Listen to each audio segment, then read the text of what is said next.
Ever wonder why scout decks always seem to be on top as one of the most aggressive decks in the game? Well, we're here to show you exactly why that is. The Grand Navigator version of Scouts uses a board-centric strategy to gain a ridiculous amount of tempo over the opponent. It consistently summons multiple units in a turn, leading to a rise in tempo that your opponent will not soon forget. So what's on the menu for strengths and weaknesses? Scouts use many strong units to constantly fight for the board and win favorable combat trades. Don't forget about the landmark that we all love to hate. They go further all in on the tempo strategy, adding plenty of combat tricks to the mix. Ensuring that your units stick to the board is an easy task when playing Grand Navigator. As for weaknesses, well, although their straightforward game plan makes this deck easy to play, its one-dimensional strategy makes it easy for your opponent to recognize your plays and what you're setting up for. Your combat tricks, as an example, are relatively easy to play around. Additionally, the core strategy of Grand Navigator leads it to consistently commit many units to the board. Any opponents playing high-value removal cards will be looking to clean up the board in one fell swoop. Finally, you're eventually going to run out of steam. If you're not able to close out the game by turn 8 or 9, you will generally have a tough time finding more resources to do so. Mulligan time! Your turn 3 plays are a pivotal part of what makes this deck so formidable on ladder. You'll want a hard mulligan for Misfortune and Grand Plaza. These will allow you to curve incredibly well into turn 4 and start applying pressure immediately. Already got them?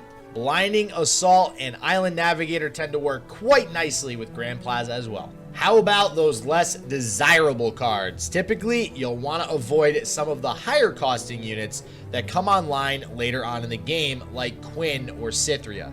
Similarly, Relentless Pursuit is near useless in the early game until you've established a board presence. Alright, now we've got our hand, so how do we go about our game plan? Early game, you're almost always looking for one of the best 1-2 punches in the game in Fleet Feather plus Brightsteel. Otherwise, you'll typically want to be banking that spell mana going into your next couple of turns. What do we do with all that spell mana? Well, with the attack token on 3 and Plaza available, you can look to utilize those blinding assaults to pick off some of the smaller units on your opponent's field. Otherwise, Misfortune is almost never a bad decision, but remember to keep protection for her. In this case, you'll want to use that mana for Sharp Sight or even a Ranger's Resolve to ensure your beautiful Bounty Hunter sticks to the board. At the start of the mid-game, you'll begin applying lots of pressure. Many of your mid-game units summon multiple units at a time, which allows you to pressure your opponent and maximize your utilization of the Grand Plaza buffs. Also, remember to keep Relentless Pursuit in mind. As you approach the later part of the game, you'll want to begin using Cythria's board-wide effect with your established board presence. To further intensify this board-wide advantage that you have, a timely Ranger's Resolve can sometimes swing an entire combat in your favor. At this point, you may also have nearly leveled up your Misfortune. Try to continue to protect her if possible, as her level 2 effect can be an absolute game changer. Oh, and don't forget about Relentless Pursuit. By turn 9, well, there probably shouldn't be a turn 9. You'll need to have won by now. By this point in the game, you'll want to be pushing for that final attack to get those last points of damage onto the enemy nexus. You'll only have a few good top decks, and you'll only be using them to try to push that last 1 to 4 damage you might not have quite closed out earlier on in the game. Alright, now we move on to some of the finer details of Grand Navigator, and as you can probably guess, it's relatively easy to stick to. Grand Navigator is one of, if not the, best decks at developing units. Because we're playing so many multi-unit units, if that even makes sense, there's never a lack of developing a scary board for your opponent to deal with. This deck also has a fair amount of combat tricks and buffs. Not only will Grand Plaza be buffing most of your units, but your opponent will need to respect the combat tricks that you're playing. This is especially good on ladder when your opponent does not have access to your deck list. Alright, finishers. Having Cythria on turn 6 with the attack token and a developed board is an absolute dream for this deck. Got 2? Get them down back to back, no, not the card, thereby applying their effects to each other for two 7/7 fearsome attackers. Even with an empty board, you'll generally be able to slap her down, followed on the next turn by plenty of those multi-unit units we spoke about earlier. So, did you notice a trend during some of those game plan instructions? Yeah, always keep this card in mind. You should constantly be managing your mana to allow for a possible Relentless when the time is right.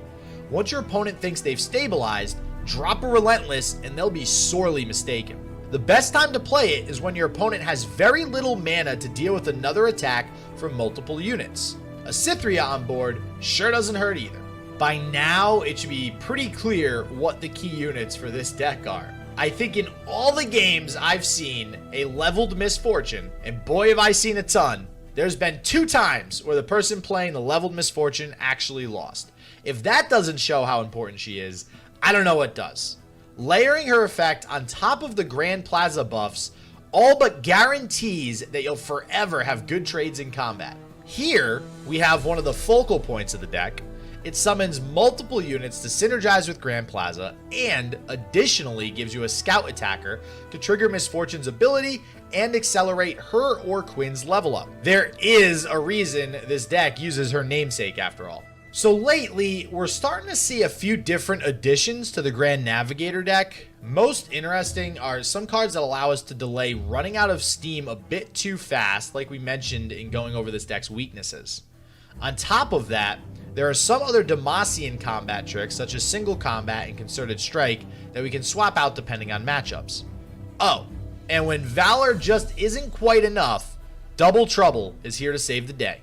Last but not least, what kind of person would I be without leaving you with a tip?